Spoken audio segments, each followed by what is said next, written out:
Maraming nakakapansin na very low-key ngayon si Bea Alonzo at mukhang blooming lalo ito. Kaya naman ang mga fans ay masaya, lalo nang na napapabalitang boyfriend niya ang may-ari ng Pure Gold na walang iba kundi si Vincent Ko. Ilang beses na rin naispatan itong si Bea at saka si Vincent. Pero until now ay wala pa rin naman sinasabi si Bea tungkol sa kanilang dalawa. Pero ayon nga sa mga sources ay very low-key lang ang dalawa dahil gusto na yata ni Bea na maging pribado ang kanyang buhay pag-ibig. At napansin din ng mga fans na meron daw engagement ring itong si Bea. At sa kanyang recent post ay mukhang nagbabadya na ito na baka nga engaged na siya. Ating alamin ang buong katotohanan.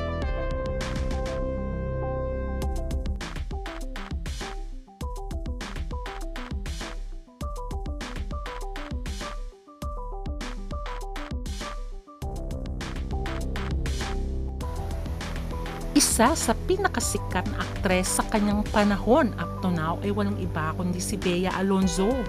Marami na rin siyang napatunayan sa mundo ng showbiz. Kaya nga isa siya sa A-lister. Ilang beses na rin siyang nanalo ng Best Actress at ilang blockbuster movies na rin ang kanyang ginawa. Pati sa endorsement ay marami siyang napatunayan na at marami kumukuha sa kanya. Kaya naman marami rin ang lalaking humahanga sa kanya. Pero tuwing nagkakaroon siya ng boyfriend ay nauuwi sa hiwalayan.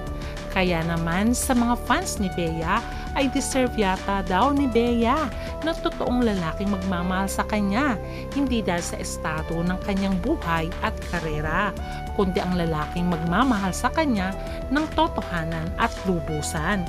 Si Vincent Ko na kaya ito ating alamin. Kung ating mapapansin ay napakasimple lamang ni Vincent Ko. Kahit anak siya ng bilyonaryo at isa siya sa tagapagmana ng Pure Gold. Kaya naman makikita mo siya minsan na naka-t-shirt lamang at naka-pants at very humble at down to earth. Kaya naman marami ang naging masaya nang malink siya kay Bea Alonzo. At sabi nga nila ay mukhang alam na ng magulang ni Vincent Ko na girlfriend niya si Bea Alonzo. Dahil ilang beses na nga naispatan si Vincent at si Bea.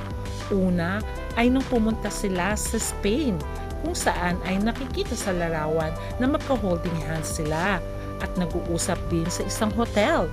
Kaya naman ang spekulasyon ay tumitindi. Lalo na ang nag-post nito ay walang iba kundi si Vincent Ko. Ayon sa mga close friends ni Bea ay last year pa pala ng ligaw itong si Vincent Ko kay Bea. At talaga namang niligawan niya daw ng maigi ang dalaga. Alam naman natin nakaka-break lang ni Bea noon kay Dominic Roque na supposed to be ay engaged siya. Makikita dito na kasama ni Bea ang kanyang close friends at ganun din si Vincent Ko. Ito yung birthday ni Bea last year.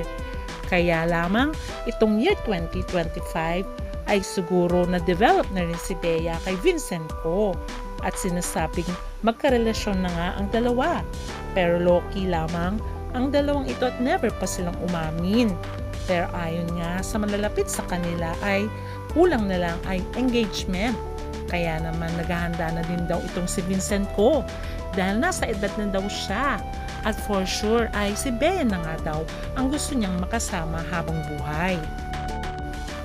At alam niyo ba na pinakilala na nga ni Vincent Ko si Bea sa kanyang mga magulang dahil sa party ng Pure Gold ay isinama ni Vincent Ko si Bea at makikita nga na magkasama sa isang table habang kumakain si Vincent at ang kanyang pamilya.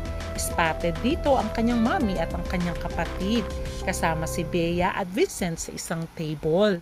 Sabi nga nila ay kulang na lamang ay ikakasal na itong dalawang ito dahil wala naman daw problema sa both families. Alam niyo ba na very supportive itong si Vincent Ko sa mga negosyo ni Bea? Dahil spotted ito na pumunta sa event ng The Bash Manila kung saan ay merong 3-day sale si Bea sa kanyang negosyo. Makikita dito na masaya silang nag-uusap ni Bea habang ang ibang mga tao ay namimili. Makikita dito ang mga organizer bags na sinail ni Bea kasama ang kanyang co-partner sa The Bash Manila. Ang saya lamang ni Bea dahil very successful ang kanyang sale event. Makikita mo na very low-key lamang at nandyan lang sa tabi-tabi itong boyfriend ni Bea na very supportive habang si Bea ay very busy sa pag-entertain ng kanyang mga fans na bumili ng kanilang sale. At alam nyo ba na mukhang kay Vincent ko ang helicopter nang pumunta si Bea sa kanyang farm sa Zambales ay nakasakay siya sa chopper. At sabi nga nila ay baka kasama niya nga si Vincent ko para ipakilala si Vincent sa kanyang mga magulang. At makikita rin dito ang kamay ni Vincent ko nang pumunta sila ng Thailand ni Bea kung saan ay may shooting si Bea at sumama doon si Vincent ko para sumuporta. At ayon sa mga malalapit kay Bea at Vincent, ay nais na nga daw ni Vincent na pakasalan si Bea. Baka magulat na lang tayo one time nang bigla na lamang itong mag-propose. Dahil nais na daw ng magulang ni Vincent na magkaroon ng apo kay Vincent. Kaya naman ay maraming magiging masaya kay Bea kung mangyayari ito. Nakakatuwa pa ay very supportive girlfriend din si Bea dahil uma-attend ito ng Pure Gold event at the World Trade Center in Pasay City noong May 2025. At ganun din nga si Vincent sa negosyo ni Bea. Kaya perfect match daw ang dalawa. Pareho na silang billionaire. Mapapansin nga sa mga larawan ang pagmamahal ni Vincent ko kay Bea dahil lagi itong nakatingin at nakasuporta sa aktres. At si Bea naman ay mukhang masaya na siya sa kanyang buhay pag-ibig. Kaya nga wish ng mga fans na sana sila na ang magkatuluyan. Pero ano tong recently post ni Bea na may engagement rin siya at mukhang nagbabadya. Ayon sa kanyang post ay ganito ang kanyang sinabi. Say I do to life, love, growth, gratitude, and new beginnings. Because every chapter begins with a choice to open your heart, to evolve, and to shine from within.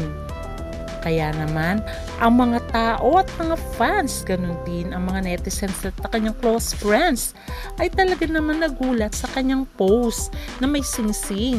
Sabi nga nila, akala ko engagement na, Bea. Mukhang nagbabadya na at nagpaparinig na si Bea. Super excited na kami ayon sa mga fans. At dahil sa sinabi niyang I do, ay mukha naman daw low-key itong si Bea at si Vincent ko. Baka nga daw magulat na lang tayo na ikakasal na ang dalawa. At for sure, magiging masaya ang lahat ng fans for Bea. Sabi nga nila, double meaning ang pinost ni Bea. Dahil nga low-key ang kanilang relasyon, malay nyo ay totoong engaged na siya. At sana nga ay totoo na at mauwi na siya sa totoong kasalan. Ating abangan. Bye!